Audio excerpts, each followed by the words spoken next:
All right, let's look at defensive players. So, defensive players, we have Jer'Zhan Newton, Johnny Newton from Illinois, won Defensive Player of the Year. Dillon Thieneman won the Freshman of the Year. It's not exactly a defensive award, but he is a defensive player. By the way, David Braun did win Coach of the Year, both the coaches and the media, so props to him. Defensive Lineman of the Year, Jer'Zhan Johnny Newton again. Linebacker of the Year, was surprised by this one, Tommy Eichenberg from Ohio State. Defensive Back of the Year, Cooper DeJean, Iowa. And then if we want to talk some special teams, we can. Kicker of the Year, Dragan, I don't even know how to say his last name, the guy from Minnesota, Kesich. And then Punter of the Year, obviously, Tory Taylor. Return Specialist of the Year, obviously, Cooper DeJean. Jason, let's go to you first. Any thoughts on these Defensive Player of the Year?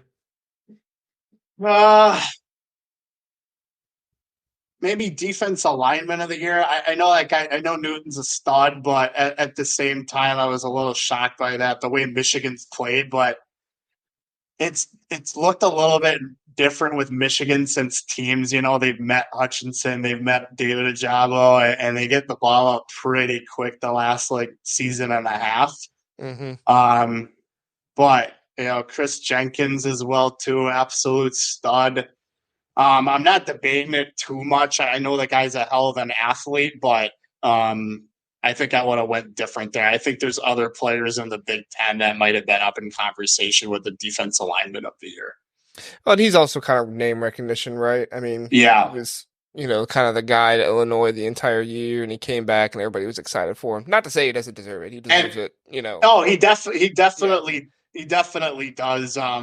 Tommy Eichenberg is another guy. I mean, I know he's well deserved of it. I mean, the guy's a freak, right? I mean, he's an absolute stud on the gridiron. But man, I hate to talk about Michigan more, but I'm a Michigan fan. But I think we had some studs in that linebacker. Junior Colson's another guy that you could have definitely brought up in that conversation as well too. But Mike Barrett, man, Mikey B. I mean, you could have brought him in.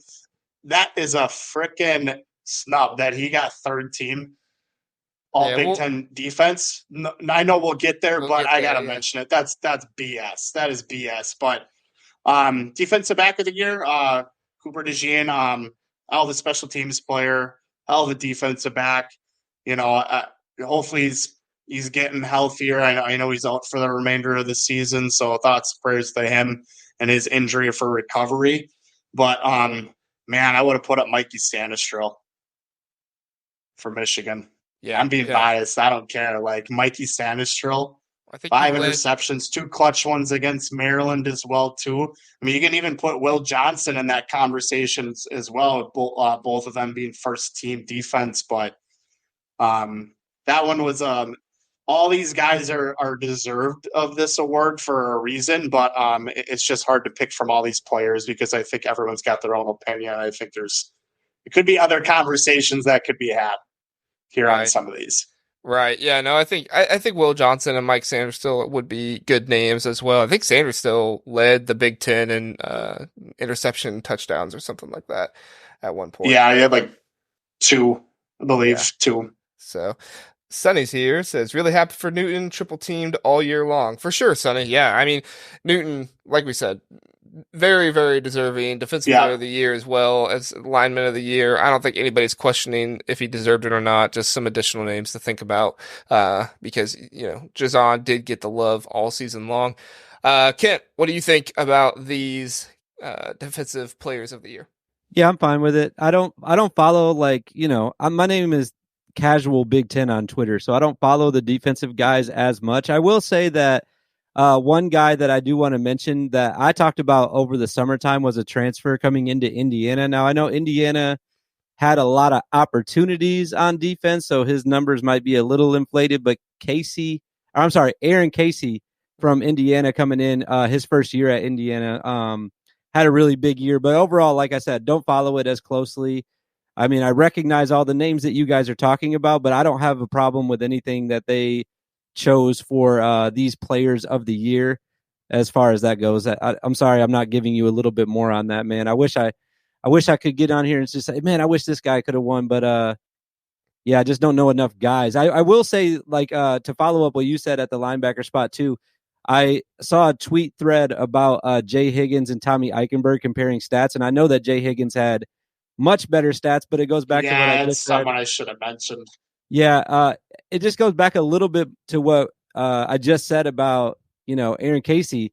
Iowa was on the field so much, so they had a lot more opportunities on defense.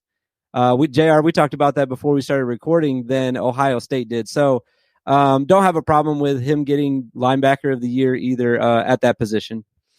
Well, it's just the nature of Iowa having the offense that they have and the defense that they have is, their defense is just going to get so many more snaps than other people. Now, do you take that away from Jay Higgins? No, by no means do you do that. Jay Higgins, he made tons of tackles this year.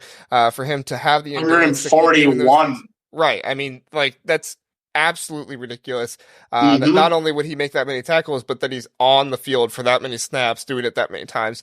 A couple of guys I do want to mention that I think are a little underrated. I was kind of high on them all season long. Were Nick Sorton, I think is how you say it, from Purdue, and Kydron Jenkins.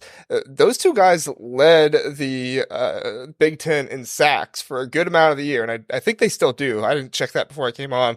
And both of them were leading the Big Ten in pressures as well. So, Purdue obviously this year was not known for their defense. It was not a great defense, but they were really getting after the quarterback, pressuring them.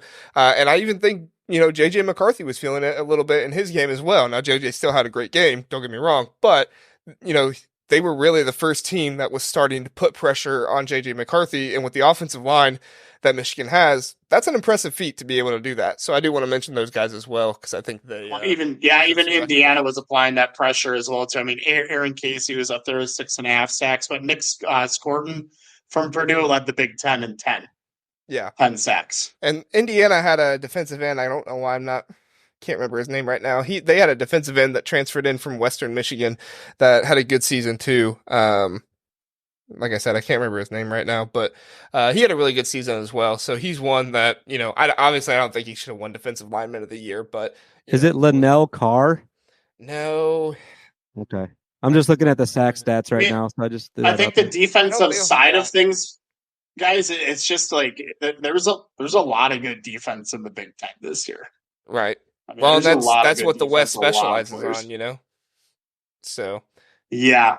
I was a little disappointed to not see Tyler Nubin. Obviously, like I said, Cooper DeJean. Oh yeah, but Tyler Nubin, he had a great year too. There were some, bad plays he made that were kind of costly for Minnesota, and that sucks because I think when you make those plays, that's what people remember. I don't think people remember how good you were snap for snap. But Tyler Nubin, I think people kind of slept on him all season long. He was one of the better safeties, not just in the Big Ten, but in the nation. So, hey, thanks for listening to the Big Ten Huddle. Please do like and subscribe. We appreciate that. If this was your first time listening, we are the Big Ten Huddle. We cover all things Big Ten football and basketball. We have a long episode every Sunday, Tuesday, and Wednesday night, all at 9 o'clock. So come in, check us out, get in the chat, let us know what you're thinking. We would love to have you join us and learn more about the Big Ten.